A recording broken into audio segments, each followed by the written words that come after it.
welcome back to the Grey Couch. Yes. Where we say life is not black or white, but many shades of grey that we get to explore together. Okay. I am Stanley. And I'm Otito. Yes. Today we are talking about coins or finances. So on the Grey Couch we have the four C's. Money. We have what we call the four C's, where if you can address these four areas of conflict, you are in for smooth sailing. The big idea we're trying to talk about and explore today is financial secrecy, and that's really just not talking about money. And what we're trying to explore here really is that however well intended, financial secrecy ultimately creates more challenges than it provides benefits for. It's what we're trying to explore. Ultimately, however well intended. Okay. All right. So I sometimes have a hard time really being clear and transparent when it comes to financial things. And I'll before I tell you, after thinking and even some therapy on this, I think I've gotten better to try and highlight what exactly my issues were, and I'm going to share that with you guys here. But before I give you that my reasons why, or my explained reasons why, I want to tell you guys a story of how, like, a time when this really caused some major fracas between Otito and I, and we had relocated from Pennsylvania to Tennessee, and I needed to get another car. The old car was spent. We actually sold that car, now to make that. And at home we planned, we're not going to buy a new car, we're going to get a used car. It's more financially prudent and what have you. Otito and I think the kids traveled, and I was by myself, and I went to go and buy the car. And before then, I said, that they did me juju in the place. You can find out what juju means. Or they confused me. I was mesmerized. After planning to buy a used car, I came out with a brand new car that set us back a little bit financially, But in doing my exploration, I found that there was also a feeling of entitlement on my part. I've worked hard for this. I deserve this. I've made a lot of sacrifices, what have you. Her, on her part, felt really disappointed. After we dotted all the lines, we crossed all the T's, we planned this, you went inside and came up with something completely different. That kind of caused a lot of issues financially for a long time before it came to the surface. So that's the back story I'm giving you, and then these are my reasons why. Now, this Grey Couch, it's a judgment-free zone. I'm going to give my reasons and watch Otito's facial expressions. She's going to raise her eyebrow. This, that, really, is that what is going on? But again, it's a judgment-free zone, and this is a window into what I was thinking, and many other guys might be or might not be like that. So, all right. The first thing that's going to my mind is really this idea of protection. Stay with me. I'm thinking that, okay, I don't want to stress her or cause her to worry, about the financial situation in the house. And so I would keep things from her in an attempt to create a semblance of stability, And sometimes in my head, I'm seeing that as a strength. I'm not burdening her with the issues that we're going through, Another thing that normally causes me to hedge or not really be forthright with this is this thing of cultural norms, that the man is supposed to be, at least from the culture we come from, the man is supposed to be the breadwinner, the one on top of the finances, the one that knows where we're going, where we're coming from, and all that things. And sometimes it can be a little too much for me to be so vulnerable as to say, hey, I don't have a plan, and I don't know where we're going, I don't know what to do next. In fact, in some certain circles, some men that have come out and told their wives this, at least in my head, are like, the wife has shut them down, like, what? That's it, it's all over, I'm not even doing this thing. If you don't know where I go, how am I following you? I won't say the last, but one of the other bigger things on my mind is this thing of decision making, and it kind of stems from also cultural norms and protection, whereby as opposed to coming together and making a joint decision, I unilaterally make a decision on my own, thinking, I'm being nimble, they were pressed for time, this was the best thing to do, this is the efficient decision to make. All good intentions, as it were, but they didn't pan out the way I had planned. It caused a lot of mistrust and distrust. Now I'll pause and give her the opportunity to respond. She did a good way to keep her face expressionless to these ideas going on through my head at the time. Since we're talking about juju and African things, I'm gonna use an African term to say, who that one help? Who that one help? Meaning, like, what the thing that the person is saying, how helpful is it to the other parties, right? In that sense. So I guess in this sense,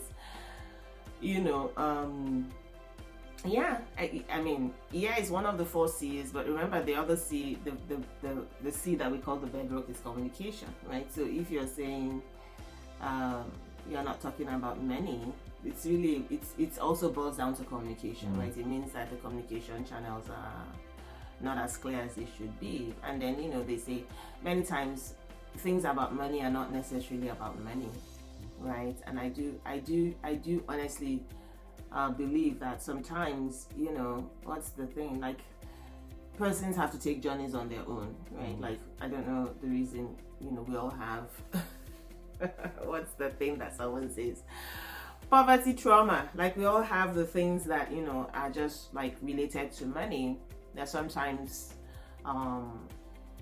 play a role in our actions and all that, and maybe we don't recognize it, maybe we do, but I think, what to do, right? This is why I'm always very, very what's the word, I'm almost like too hard on people who come and say, oh, you have to do this, if you don't do this, then then you do this, and if you don't do this, obviously it looks like I'm rambling, but I mean in terms of financial decisions, to say, oh, put all your money in one pot, put all this, put this, if you don't do this, then your marriage is not working. To which I say hogwash, right? In that sense. Because if you're with somebody who hasn't yet gotten their financial is it even mental model, I think that's what I'll call it, because because you're working, you have a good job, you're earning good pay, so it's not like this is a thing where you say, oh, the money is not enough, but it's like a mental model, like like Stan was saying, that we are so entitled to so many things, or we feel entitled to so many things, right? I could also go my own way of all the things that I feel entitled to, or I could also go my own way of saying, oh, trying to manage the budget, manage the money mail, do all these things, could also be some form of martyrdom, right? It could go either way. And so, from that perspective, you're just like, okay, what makes you entitled to X and Y and Z, and then see what comes up for you, because it's not another person that will tell you you're entitled or this or that, because even if it's coming from someone else, you're going to be so annoyed to say, who are you to tell me, what to do with my money, and that's what makes, to me, marriage so interesting. Like, especially when people say,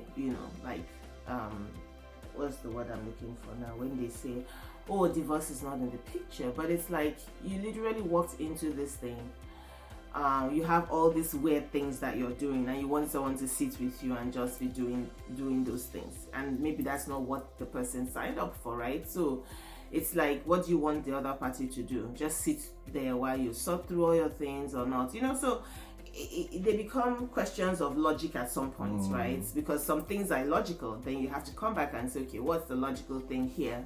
Does it make sense? Does it not make sense? Sometimes it doesn't, and then you just have to continue doing what you have to do. So I think that's it for me to say,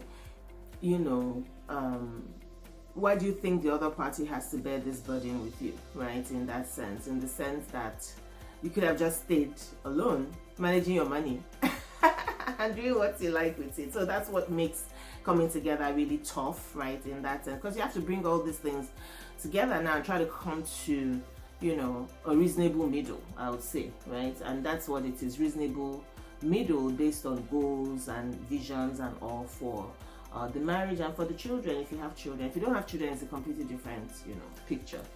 So, not to respond to that, but as you are talking about that, what came to my head is that going in, how you have a foundation or a road and you don't know that there are cracks underneath, and then when you now put pressure on it, that's when the cracks are. So in that sense, going into marriage, nobody is expecting that these things will pop up.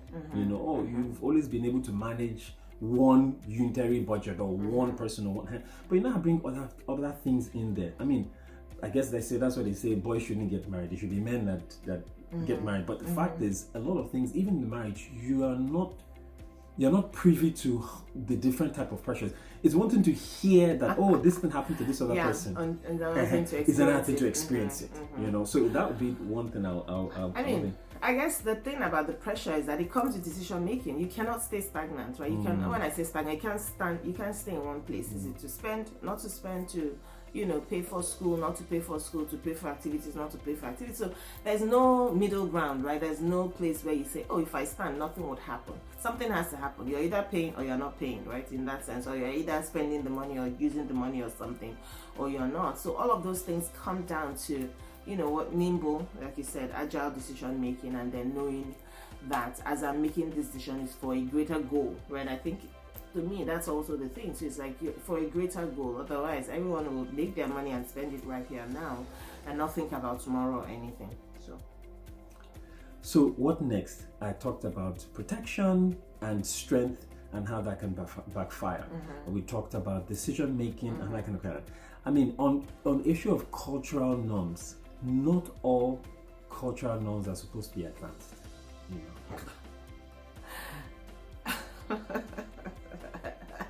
I hear you.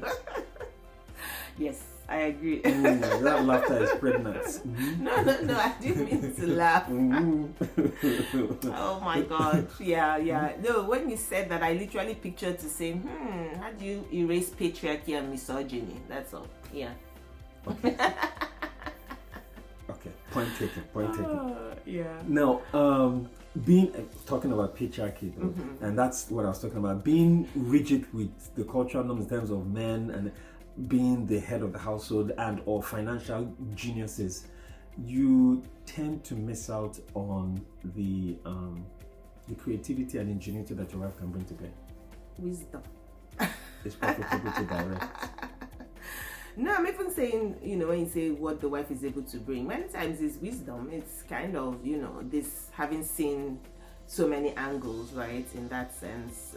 So it's wisdom, I think, if anything. That's the word I would say that sometimes women bring to the table. Notice I said sometimes, not everybody, because wisdom is a gift too. and that it's a little heavier being in a different country. I think so. That being in a different country, the norms, I'm not saying forget the cultural norms of your own country, but you need to adapt. You have to adapt to the reality that you're in. Yeah. True. I know there was a time we were having a disagreement.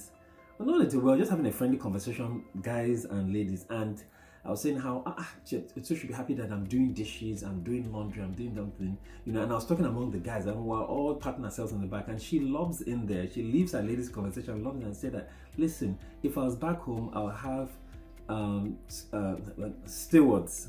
Is that the word? Is that the word? I will have stewards help. I'll have help to do all these things for me. So while we're here in America, the minute you get me all these stories, thing, you're off the hook in this thing. And all of us guys and something, when she said that, none of us had stewards that were helping. None of us just kept quiet in the conversation. But just trying to say, you have to adapt adapt your expectation to the reality that you are in, And now back to my first question though. So if financial secretiveness, if does it really foster the type of deep communication and deep relationship? Because it means that there's something that is missing.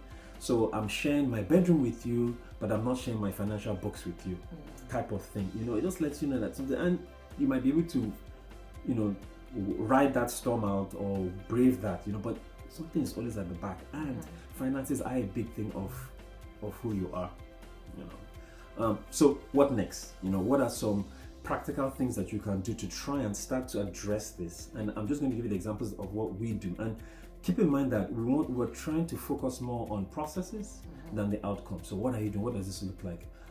We have something where we meet in a judgment-free zone to talk about finances. Where are we? What are the numbers? What's going on? It's something that we put on a calendar. It's something routine, and I mean, it has been helpful for us. You're not coming to fix all the problems. You're just going to say, okay, this is what is going on. This is where we're. This is what I would like to do.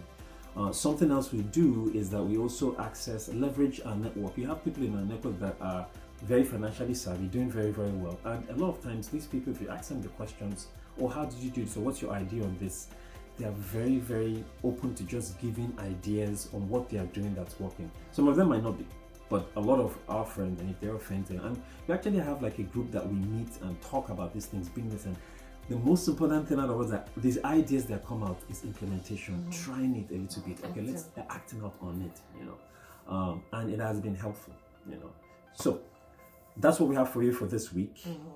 Thanks for always tuning in and joining us, and hopefully this can help check off that box of coins in your 4 C's. From our couch to yours. Don't forget to like, share, and subscribe, and we'll see you guys next week. Bye for now. Bye-bye.